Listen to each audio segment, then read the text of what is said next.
Hello, who is speaking? ಅಲ್ಲಿ ಹೇಮಾ ಅಂತ ಇದ್ದಾರಾ? ಅವಳಿಲ್ಲ, ಕೆಲ್ಸಕ್ಕೆ ಹೋಗಿದ್ದಾಳೆ. I see, thank you.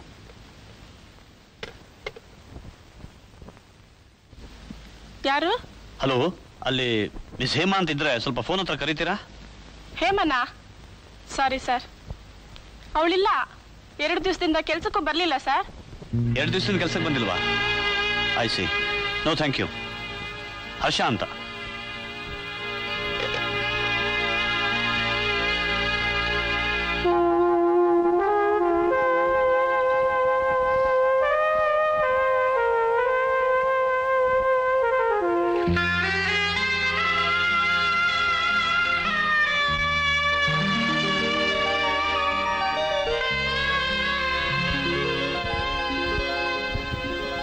ನೀವ್ಯಾಕೆ ಇಲ್ಲಿಗೆ ಬಂದ್ರಿ? ಹೋಟ್ಲಲ್ಲಿ ಅವಮಾನ ಮಾಡಿ ಸಾಲದು, ಇನ್ನಷ್ಟು ಅವಮಾನ ಮಾಡ್ಬೇಕು ಅಂತನಾ? ಅಲ್ಲ, ಈ ಸರಾನ ವಾಪಸ್ ಕೊಟ್ಟು ಹೋಗೋಕೆ. ಸುಳ್ಳು. ನೀವು ಬಂದಿರೋದು ನನ್ನನ್ನು ಹಂಗ್ಸೋಕೆ. ಒಂದು ಹೆಣ್ಣನ್ನ ಹಂಗಿಸಿ ಅವಮಾನ ಮಾಡುವಷ್ಟು ಕೀಳು ಮನುಷ್ಯನಲ್ಲ ನಾನು. ಅದರಲ್ಲೂ ಪ್ರೀತಿಸೋರನ್ನ ಹಂಗಿಸಬಾರ್ದು ಅನ್ನೋದನ್ನ ನಾನು ಚೆನ್ನಾಗಿ ತಿಳ್ಕೊಂಡಿದ್ದೀನಿ. ಪ್ರೀತಿ? ನಾನು ನಿಮ್ಮನ್ನು ದ್ವೇಷಿಸ್ತೀನಿ. I hate you. Understand? I hate you. ಹಾಗೆ ಬಾಯಲ್ಲಿ ಹೇಳ್ತಿದೀಯ ಅಷ್ಟೇ. ನಿಜವಾಗಿ ನಿನ್ನ ಮನಸ್ಸಿನಲ್ಲಿ ಏನಿದೆ ಹೇಳು. ನಿಜ ಹೇಳು. ದ್ವೇಷದಿಂದ ತಾನೇ ಶುರುವಾಗಿದ್ದು ಈ ಪ್ರೇಮ, ಐ ಮೀನ್ ಲವ್. ನನ್ಗೊತ್ತು ಹೇಮಾ, ನಿನಗೆ ನನ್ನ ಕಂಡ್ರೆ ಇಷ್ಟ. ಅದಕ್ಕೆ ಇಲ್ಲಿ ಸಲದ ನೆಪ ಹೇಳಿ ನನ್ನ ಹತ್ರ ಇರೋಕೆ ಬಯಸ್ದೆ. ಇಲ್ಲದೆ ಹೋದ್ರೆ ನನ್ನ ನೆನಪನ್ನ ಮನಸ್ಸಿನಲ್ಲಿ ಇಟ್ಕೊಳ್ಳದೆ ರೈಲಿನ ತರ ರೈಲ್ವೆ ಪ್ಲಾಟ್ಫಾರ್ಮ್ ಅನ್ನ ಬಿಟ್ಟು ಮರೆತು ಹೊರಟೋಗ್ತಿದ್ದೆ ಅಲ್ವಾ? ನೋಡು ಹೇಮಾ, ಹೋಟ್ಲಲ್ಲಿ ನನ್ನಿಂದ ನಿನಗೆ ಅವಮಾನ ಆಯ್ತು ಅಂತ ನೀನು ಭಾವಿಸಿದ್ರೆ ಇಲ್ಲಿ ನೀನ್ ನನಗೆ ಅವಮಾನ ಮಾಡು, ನಾನು ಸಿದ್ಧ. ಸಾಕು ಸಾಕು. ಈ ಅವಮಾನ, ಪ್ರೀತಿ, ದ್ವೇಷ ಒಂದು ಬೇಡ. ನಿಮ್ ಸಹವಾಸನೇ ಬೇಡ ನನಗೆ. ನಾನು ನಿಮ್ಮನ್ನ ಮರ್ತು ಬಿಟ್ಟಿದ್ದೀನಿ. ಮರ್ತ ಮೇಲೆ ನಗನಗ್ತಾ ಕೆಲ್ಸಕ್ಕೆ ಹೋಗೋದು ಬಿಟ್ಟು ಇಲ್ಲಿ ಯಾಕೆ ಅಳ್ತಾ ಕೂತಿದ್ದೆ? ಅದು ನನ್ನ ಇಷ್ಟ. ನನಗಿಷ್ಟ ಬಂದಾಗ ಅಳೋಷ್ಟು ಸ್ವಾತಂತ್ರ್ಯನೂ ಇಲ್ವಾ ನನಗೆ? ಅಯ್ಯೋಯ್ಯೋ, ಇಲ್ಲ ಅಂತ ಹೇಳಲಿಲ್ಲ. ಅಳೋಕ್ ಇರೋ ಹಾಗೆ ಆಗಾಗ ನಗೋಕ್ಕೂ ಕಾರಣ ಇರುತ್ತೆ ಅಂತ ಹೇಳಿದೆ ಅಷ್ಟೇ. ಹೌದು, ಕಾರಣ ಇದೆ. ನೀವೇ ಎಲ್ಲದಕ್ಕೂ ಕಾರಣ.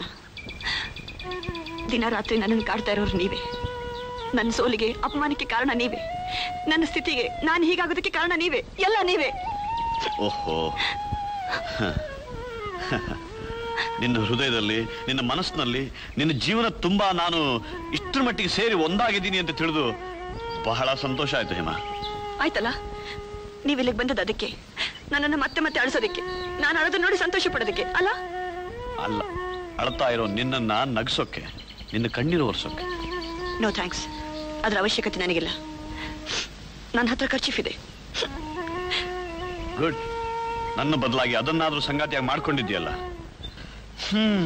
ನಾನೇ ಆ ಖರ್ಚೀಫ್ ಅಂತ ತಿಳ್ಕೊತೀನಿ. ನನ್ನ ಮೇಲೆ ಇಷ್ಟು ಕೋಪನ ಅಂದಮೇಲೆ ನಾನೇನೋ ಮಾಡೋಕ್ಕಾಗಲ್ಲ. ಆದ್ರೆ ಹೇಮಾ, ನೀನ್ ನನ್ನ ಪ್ರೀತಿಸದೆ ಹೋದ್ರು ಈ ದ್ವೇಷನಾದ್ರೂ ಸ್ವಲ್ಪ ಮುಂದುವರಿಸು.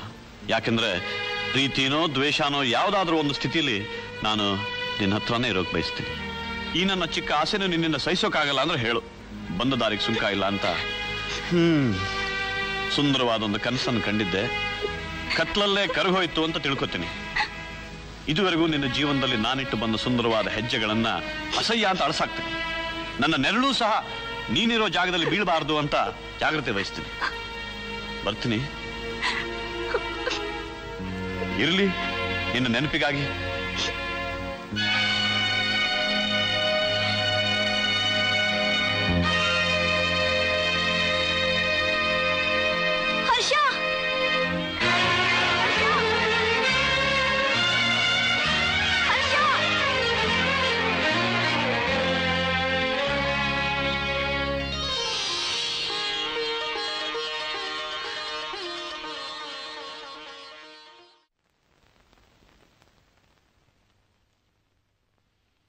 ಹೇಮಾ, ನಿನ್ಗೊಂದು ಲೆಟರ್ ಬಂದಿದೆ ಕಣೆ.